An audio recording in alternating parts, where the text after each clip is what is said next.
دہشت گرد عناصر کو ہر قیمت پر شکست دیں گے. دہشت گرد قوم کو تقسیم کرنا چاہتے ہیں. تہہ ریاست نے رہنا ہے. دہشت گردی کے خلاف جنگ جیتنی ہے. کوئٹہ میں صدر مملکت کی زیر صدارت امن و امان پر اہم اجلاس میں گفتگو. کہا بلوچستان ہمارے دل کے قریب ہے.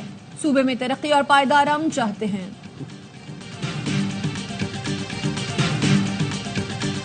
وزیر اعظم شہباز شریف 4 روزہ دورے پر سعودی عرب پہنچ چکے ہیں. سعودی ولی عہد محمد بن سلمان سے ملاقات ہوئی. باہمی دلچسپی کے امور پر تبادلہ خیال ہوگا.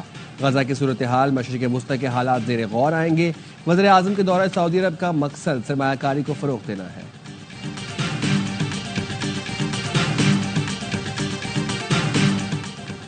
اور چینی کی قیمت میں مصنوعی اضافہ برداشت نہیں. ریٹیل قیمت 164 روپے سے اوپر نہیں جانی چاہیے. نائب وزیر اعظم اسحاق ڈار کہتے ہیں جو بھی چینی کی قیمت مصنوعی طریقے سے بڑھانے کی کوشش کرے گا اس کے ساتھ تاہنی ہاتھوں سے نمٹا جائے گا. اور جعفر آباد ایکسپریس پر حملے کا مقدمہ نامعلوم دہشت گردوں کے خلاف تھانہ نصیر آباد میں درج. مقدمہ CTD حکام کی مدیریت میں درج کیا گیا. جعفر آباد ایکسپریس پر نامعلوم دہشت گردوں نے 11 مارچ کو حملہ کیا تھا. FIR کے مطابق دہشت گردوں نے ٹرین اور مسافروں پر اسلحہ اور راکٹ لانچر سے حملہ کیا. عوامی نمائندے بھی چینی کی بڑھتی قیمت سے پریشان. کہتے ہیں عوام کو چینی مافیا کے رحم و کرم پر چھوڑ دیا گیا. حکومت مافیاز کے خلاف کارروائی کرے. اراکین نے کہا پاکستان فوڈ باسکٹ تھا. فوڈ سیکیورٹی کا مسئلہ پیدا ہو گیا. قومی سلامتی اجلاس میں نواز شریف کے نہ آنے پر PTI برہم. بیرسٹر سیف نے کہا کیا نواز شریف نے نہ آ کر دہشت گردوں کی حمایت کی؟ اجلاس بلانے والے بتائیں نواز شریف نے بائیکاٹ کیوں کیا؟ PTI دہشت گردی کے خلاف قوم کی ترجمان ہے. ہم قربانیاں دینے والے بہادروں کے ساتھ ہیں. مریم اورنگزیب نے جواب دیا نواز شریف ملک کی سلامتی کے لیے جہاں ضرورت ہو جا سکتے ہیں. کل کی میٹنگ میں طبیعت خرابی کی وجہ سے نہ جا سکے. سوائے اس ٹولے کے پوری قوم پاک فوج کی پشت پر ہے.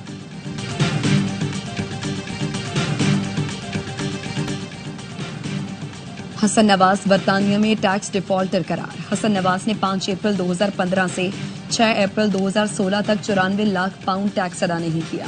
برطانوی ٹیکس اتھارٹی نے حسن نواز پر 52 لاکھ پاؤنڈ جرمانہ عائد کر دیا. جرمانہ ادا نہ کرنے کی صورت میں حسن نواز کے اثاثے ضبط ہو سکتے ہیں. حسن نواز کے خلاف برطانوی حکومت کی کارروائی کی تفصیلات سرکاری ویب سائٹ پر شیئر کی گئی. حسن نواز پر جرمانے کی خبر پرانی ہے. شریف فیملی کا موقف سامنے آ گیا. فیملی ذرائع کا کہنا ہے اپریل 2024 میں پبلش گزٹ میں حسن نواز کو ہونے والے جرمانے کا ذکر نہیں تھا. ویب سائٹ پر پرانی تفصیلات شیئر کی گئی. سوشل میڈیا پر منفی پروپیگنڈے کا الزام. بانی PTI کی بہن علیمہ خانم طلبی پر GIT کے سامنے پیش. علیمہ خانم گزشتہ طلبی پر ذاتی مصروفیات کے باعث پیش نہیں ہوئی تھی. ذرائع کا کہنا ہے GIT کے پاس طلب کیے جانے والے رہنماؤں سے متعلق شواہد موجود ہیں. اسلام آباد ہائی کورٹ میں مشال یوسفزئی کو اڈیالہ جیل میں داخلہ نہ دینے پر توہین عدالت کیس کی سماعت. جسٹس اعجاز اسحاق نے کاز لسٹ منسوخ کرنے پر توہین عدالت کی کارروائی شروع کر دی. ڈپٹی رجسٹرار جوڈیشل نے بتایا کاز لسٹ منسوخی کے لیے چیف جسٹس آفس سے ہدایات آئی تھی. جسٹس اعجاز اسحاق نے کہا یہ کرنے کے بجائے آپ میری عدالت کی بنیاد میں بارود رکھ کر اڑا دیتے. ہمیں تو اپنے ادارے کی فکر ہو گئی ہے. یہ میری ذات یا اختیارات کا نہیں بلکہ ہائی کورٹ کی توقیر کا مسئلہ ہے. آپ اس حد تک آگے نکل گئے ہیں کہ کمیشن کو 1 منٹ تک معاملات نہیں کرائے، ملاقات نہیں کرائی. سماعت کل تک ملتوی.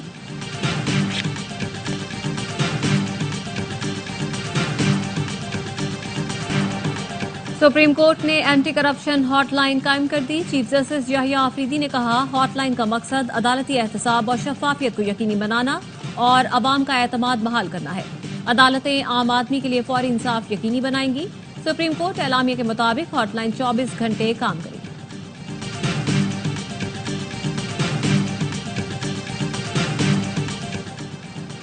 چھبیس روز بعد پاک افغان تورخم بارڈر کھول دیا گیا. دونوں اطراف سے تجارتی سرگرمیاں شروع ہو گئیں.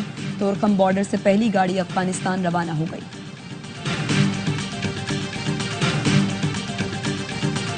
خیبر کی تحصیل باڑہ کے علاقے اکاخیل میں دیوار گرنے سے 4 بچے جاں بحق، 9 افراد زخمی، کئی کی حالت تشویشناک ہے. سابق کمشنر کوئٹہ کی بیٹی نے فضائی میزبان کو مکہ مار دیا. سائمہ جوگزئی کے مکے سے فضائی میزبان کی ناک سے خون بہنے لگا. کوئٹہ ایئرپورٹ پر ASF نے سابق کمشنر اور بیٹی کو حراست میں لے لیا. کمشنر کوئٹہ فوری ایئرپورٹ پہنچنے اور مصالحت کی کوشش کی. ایئر لائن انتظامیہ کا کہنا ہے باپ بیٹی کو معافی نامہ لکھوانے کے بعد جانے دیا گیا. سابق کمشنر اور ان کی بیٹی ضروری ہدایات دینے پر فضائی میزبان پر برہم ہو گئے تھے۔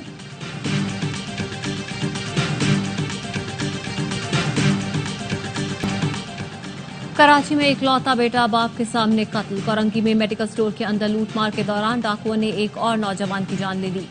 مقتول سہیب کے والد چند لمحے پہلے میڈیکل سٹور پہنچے تو دیکھا ڈاکو لوٹ مار میں مصروف تھے۔ ڈاکوؤں نے والد کی آنکھوں کے سامنے بیٹے کو قتل کیا اور فرار ہو گئے۔ پاک بحریہ کے جہاز اسلط کا ریجنل میری ٹائم سیکورٹی پر تعیناتی کے دوران مالدیپ کا دورہ۔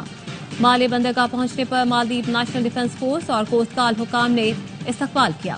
ISPR کے مطابق PNS اسلط کمانڈنگ آفیسر نے چیف آف ڈیفنس فورس اور کمانڈنگ کوسٹ گارڈ سے ملاقات کی۔ PNS اسلط نے مالدیپ کوسٹ گارڈ کے جہاز شہید علی کے ساتھ بحری مشق میں حصہ لیا۔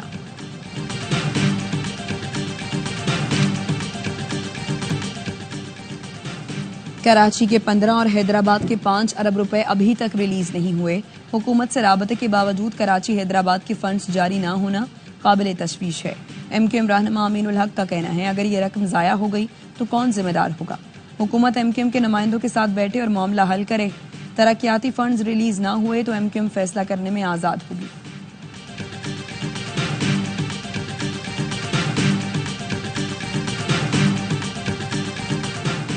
کراچی کو پینے کے صاف پانی کی فراہمی کے لیے اہم منصوبے K4 کا 50% کام مکمل ہو چکا ہے۔ سینیٹر شہادت آبان کی زیر صدارت سینٹ قائمہ کمیٹی آبی وسائل اجلاس میں وابدہ حکام کی بریفنگ۔ چیئرمین باپٹا کا کہنا تھا K4 کی بروقت تکمیل کے لیے وقت پر فائنینسنگ ضروری ہے۔ منصوبے کے تحت پانی کراچی پہنچا دیا جائے گا لیکن کراچی میں پانی کی تقسیم کا طریقہ کار ابھی طے نہیں ہوا۔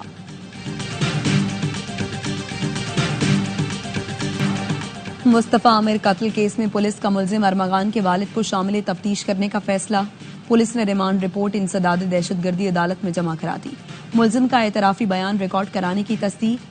ریمانڈ رپورٹ میں کہا گیا ہے ملزم نے اعتراف کیا مصطفیٰ عامر کو قتل کرنے کے بعد اس نے والد کامران قریشی کو بتایا تھا۔ ملزم کے بیان کی روشنی میں والد کامران قریشی سے بھی تفتیش کرنی ہے۔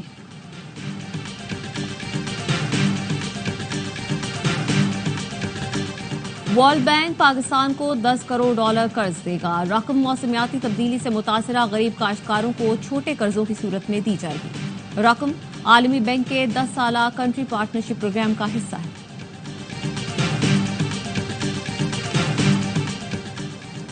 2023 یونان کشتی حادثے میں 300 پاکستانیوں میں سے 262 جاں بحق ہوئے۔ وفاقی وزیر داخلہ محسن نقوی کا قومی اسمبلی کے وقفہ سوالات میں جواب۔ کہا 2024 میں یونان کشتی حادثے میں 5 پاکستانی جان سے گئے۔ مراکش کشتی حادثے میں 10 اور لیبیا کشتی حادثے میں 16 پاکستانی جاں بحق ہوئے۔ وزیر اعظم شہباز شریف نے 2025 کی شجرکاری مہم کا آغاز کر دیا۔ کہا 4 صوبوں گلگت بلتستان آزاد کشمیر میں 4 کروڑ 17 لاکھ پودے لگانے کا پروگرام ہے۔ شجرکاری ہر لحاظ سے مفید پروگرام ہے۔ قوم کو بڑھ چڑھ کر حصہ لینا چاہیے۔ گزشتہ چند برسوں سے موسمیاتی تبدیلیاں رونما ہوئیں۔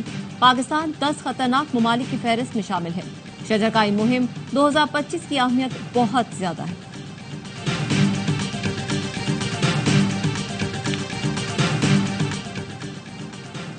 حکومت نے کینال روڈ نہر میں گندگی روکنے کے لیے کام شروع کیا تھا۔ الگ نالا شروع کیا گیا جو بیٹھ گیا ہے۔ 3 سال سے نالے پر کام نہیں ہوا۔ اب تو روڈ بھی ختم ہو رہا ہے۔ ٹریٹمنٹ پلانٹ بنا رہے تھے وہ بھی ابھی نہیں بنایا۔ PDA اور TMA والے گند نہروں میں ڈال رہے ہیں۔ ماحولیاتی آلودگی سے متعلق کیس میں پشاور ہائی کورٹ کے جسٹس اعجاز انور کے ریمارکس۔ کہا باڑا دریا کے اطراف کرشنگ پلانٹ چل رہے ہیں۔ ماحولیاتی مسائل کا سامنا ہے۔ بھٹا خشک کو زگ زیگ ٹیکنالوجی پر منتقل کرنے پر بھی کوئی کام نہیں ہوا۔ سیکرٹری ماحولیات نے بتایا ٹیکنالوجی مہنگی ہے اس لیے بھٹوں کو اس پر منتقل کرنا مشکل ہے۔ حکومت نے سختی کی تو بھٹے پنجاب منتقل ہونا شروع ہو گئے۔ عدالت نے کینال روڈ پر سیکرٹری ماحولیات سے رپورٹ طلب کرتے ہوئے سماعت ملتوی کر دی۔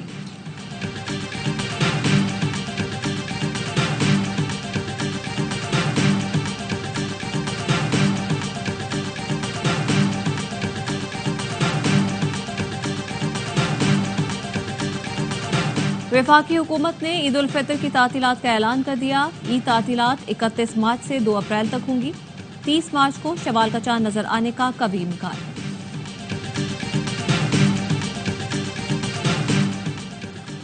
وزیر اعلیٰ سندھ سے چین کے کونسل جنرل کی ملاقات۔ مراد علی شاہ نے کہا صدر آصف علی زرداری کی چین کے صدر سے ملاقات کے بعد ترقی کی نئی راہیں ہموار ہوئیں.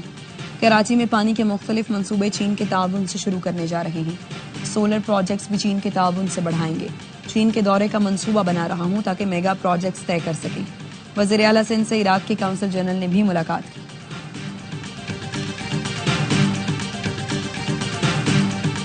اسرائیل کی غزہ میں بدترین بمباری. جنوبی غزہ میں 27 فلسطینی شہید. صہیونی فورسز نے خیموں، اسکول اور رہائشی عمارتوں کو نشانہ بنایا. حملوں میں 5 منزلہ عمارت زمیں بوس ہو گئی. دیر البلح میں UN امدادی کارکن بھی جان سے گیا. 5 زخمی ہو گئے.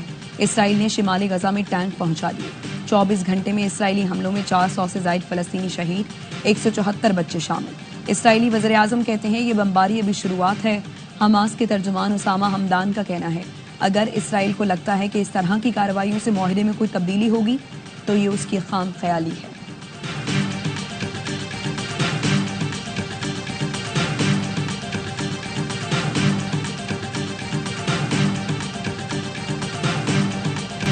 چین، روس، سعودی عرب، ترکی، نیدرلینڈز نے غزہ پر اسرائیلی حملے کی شدید مذمت کر دی. اقوام متحدہ کے سیکرٹری جنرل انتونیو گوتریس نے کہا غزہ میں اسرائیلی حملوں پر حیران ہوں. جنگ بندی کا احترام کیا جائے.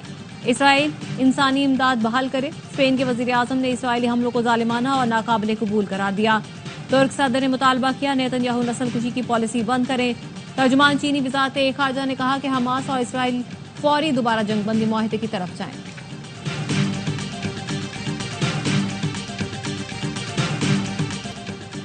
غزہ پر اسرائیل کے وحشیانہ حملوں کے خلاف دنیا بھر میں احتجاج. نیو یارک کے ٹائم سکوائر پر لوگوں کی بڑی تعداد جمع. پیرس میں شہریوں نے فلسطینیوں سے یکجہتی کا اظہار کیا. لندن میں بھی احتجاج. اسرائیل کو اسلحے کی فراہمی بند کرنے کا مطالبہ. تل ابیب میں نیتن یاہو کے خلاف احتجاج. مظاہرین نے استعفے کا مطالبہ کر دیا.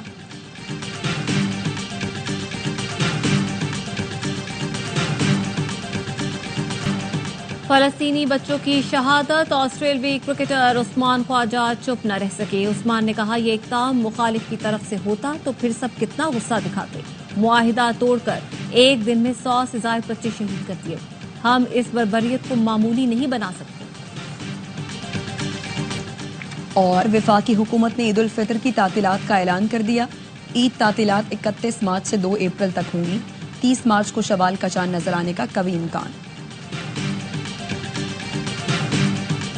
کیویز کے خلاف فتح کی تلاش. پاکستان ٹیم 30 T20 کے لیے ڈنیٹن سے آکلینڈ پہنچ گئی.